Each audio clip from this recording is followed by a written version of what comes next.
Hi and welcome back to the channel, and thank you so much for clicking into this video. So in this video, I am going to teach you how to play Stumble Guys on PS5.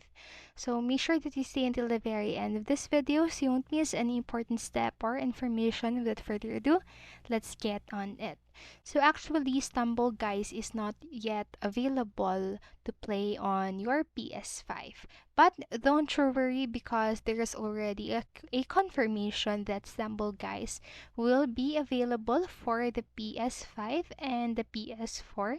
So the free-to-play Royal Games Stumble Guys will come to the PlayStation 5 and PlayStation 4 alongside its previously confirmed Xbox Series and Xbox One versions developers Copley announced. So users who register for the console versions will receive the in-game items Carrot Crusher, Bow Footsteps, and Punch emote, as well as the early beta access. So users can also wishlist the game via the PlayStation Store.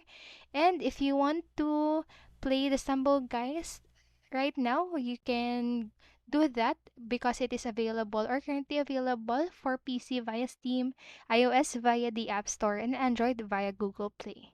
So that's it for this video, and I hope this helped you. And if it did, please make sure to like, subscribe, and hit notification bell button so you won't miss a video. Thank you so much for watching and have a great day. Bye bye.